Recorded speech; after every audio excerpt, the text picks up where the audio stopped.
కార్యక్రమం ఇక్కడ జరగడానికి ముఖ్య కారకులు శాసన సభాపతి అయినటువంటి మన శ్రీ చింతకాయల అయ్యన్న పాత్రుడు గారు, రాష్ట్ర ప్రభుత్వం శ్రీ అల్లూరి సీతారామరాజు గారి జయంతి వేడుకను రాష్ట్ర పండుగగా ఇక్కడ నిర్వహించడం ఎంతో ముదావహం. ఓం గణపతిగం హవామహే కవిం కవీనాముపమశ్రవస్తమం జ్యేష్ఠరాజం బ్రహ్మణాం బ్రహ్మణస్పదానశృణ్వన్మృతిభిः సీదసాదనం. మరియు ఇతర పెద్దలందరూ అల్లూరి సీతారామరాజు గారి చిత్రపటానికి పుష్పాలతో వారి అంజలి ఘటి. అందరికీ మీ అందరికి తెలుసు, అల్లూరి సీతారామరాజు గారి 127వ జయంతి. ఈ సందర్భంగా ఆ కృష్ణదేవిపేటలో ఈ కార్యక్రమం చాలా సంవత్సరాల నుంచి మనం చేసుకుంటున్నాం. అతను గుర్తుగా ఇంతకుముందు మనం చేసుకునేవాళ్ళని చంద్రబాబు గారు వచ్చిన తర్వాత గతంలో ఇది ప్రభుత్వ పండగగా మార్చాలని చెప్పి ప్రభుత్వ పండగగా మార్చాం. ఎందుకంటారు, చంద్రబాబు నాయుడు గారు దీన్ని గతంలోనే ప్రభుత్వమే చేయాలి ఈ పండగ.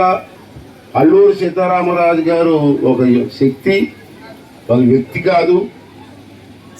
బ్రిటిష్ సైన్యం మీద, ఆ రోజు బ్రిటిష్ సైన్యం అంటే చాలా పెద్ద ఫోర్స్. అటువంటి సైన్యాన్ని ఒక్కడో ఎదిరించడం కాకుండా మన్యం ప్రజలకు సహకారం తీసుకొని బ్రిటిష్ సామ్రాజ్యాన్ని గడగడలాడించిన వ్యక్తి అల్లూరి సీతారామరాజు గారు. అటువంటి వ్యక్తి గురించి వింటున్నప్పుడు మనందరికీ కూడా రోమాలు ఎక్కబడుస్తాయి. అరే, ఒక వ్యక్తి ఇంత పోరాటం చేశాడా, బ్రిటిష్ సైన్యంతో పోరాడా, అంత పెద్ద సైన్యాన్ని గడగడలాడించాడని చెప్పి అందరి మనసుల్లో ఉంటుంది. అటువంటి వ్యక్తికి మనం బ్రతికున్నంత కాలం కూడా నివాళులు అర్పించవలసిన అవసరం ఉందని చెప్పి మా అందరి భావన, నివారణ కూడా. అయితే పండగ రోజు వచ్చి ఇక్కడ కూర్చొని మాట్లాడేసి వెళ్ళిపోవడం కాదు, దాన్ని ఏ విధంగా ప్లానింగ్ అమలు చేయాలని చెప్పి ఒకసారి ఆలోచించవలసిన అవసరం ఉంది. అతను పుట్టింది 4వ తేదీ, అంటే ఇవాళ 4th జూలై 4న పుట్టారు. 97లో చనిపోయింది 7వ తారీఖు మే 1924లో. అంటే చనిపోయి 100 సంవత్సరాలు అయిపోయిందండి. 100 years అయింది అవి చనిపోయి. అటువంటి మహానుభావాన్ని మన ముందు తరం చూశారు అదృష్టవంతులు. మనకాడ పెద్దల ముందు అతనితో కలిసి నడిచారు ఉద్యమంలో. మనం చూడలేదు, నేను కూడా చూడలేదు. నాకు 67 సంవత్సరాలు, చనిపోయి 100 సంవత్సరాలు అయింది అతను. నేను కూడా చూడలేదు. అయినప్పటికి కూడా అతను ఉద్యమం ద్వారా పుస్తకాలు చదువుతూ ఉంటే ఎంతో ఇంట్రెస్టింగ్ ఉంటుంది. పూర్వం ఎవరికి తెలిసింది కాదు. మహా వ్యక్తి, మహానుభావులు ఎప్పుడు కూడా కృష్ణగా సినిమా నటులు కృష్ణగా సినిమా తీశారు. మీ అందరికి తెలుసు. ఇక్కడే షూటింగ్ కూడా ఇక్కడే జరిగింది. ఇక్కడే ఒక పాట కూడా తీశారు. కృష్ణ గారు సినిమా తీసిన తర్వాత అల్లూరి సీతారామరాజు గురించి సామాన్య వ్యక్తికి కూడా తెలిసిపోయింది. విప్లవ వీరుడు అల్లూరి సీతారామరాజు అంటే ఎవరు, అతని తాలూకు చరిత్ర ఏంటో కృష్ణ గారు బ్రహ్మాండంగా సినిమా తీశారు. అప్పటి నుంచి కూడా అల్లూరి సీతారామరాజు గారి కేంద్ర ప్రభుత్వం కానీ రాష్ట్ర ప్రభుత్వం కానీ సహకరిస్తూ వస్తుంది. గారు కానీ రాజుగారు కానీ ఈ క్షత్రియ సంఘం ఉంది రాజుగారికి. వీళ్ళు కూడా అల్లూరి సీతారామరాజు గారు కూడా క్షత్రియుడు కాబట్టి వీళ్ళందరూ కూడా సంఘంగా ఏర్పాటు చేశారు. ఇక్కడే కాదు, స్టేట్ లెవెల్, ఇండియా లెవెల్లో కూడా క్షత్రియ సంఘం ఉంది.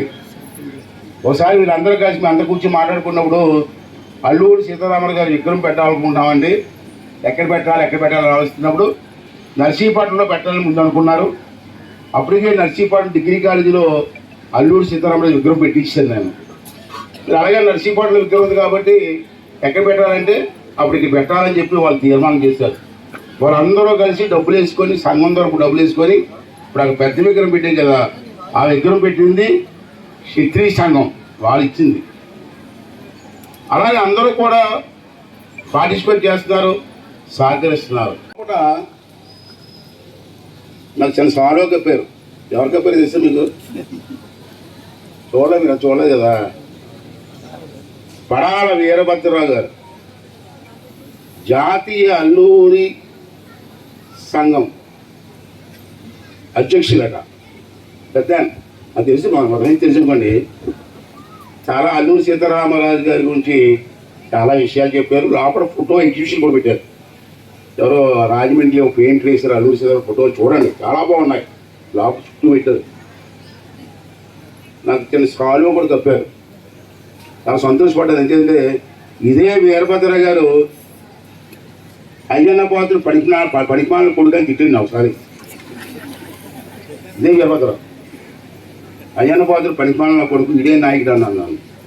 ఓన్లీ నేను బాధపడినా, ఆల్రెడీ నేను బాధపడినా, పెద్దల ఆశీర్వాదం. కానీ ఇప్పుడు కానీ అల్లూరి సీతారామ పాత్ర మీద మీకు మంచి దృష్టి పడిందండి. చాలా సంతోషం. నేను ఏదో భావించను, కానీ నేను మీకు సహకరిస్తాను. అందరూ కలిసి చేద్దాం. ఓకే.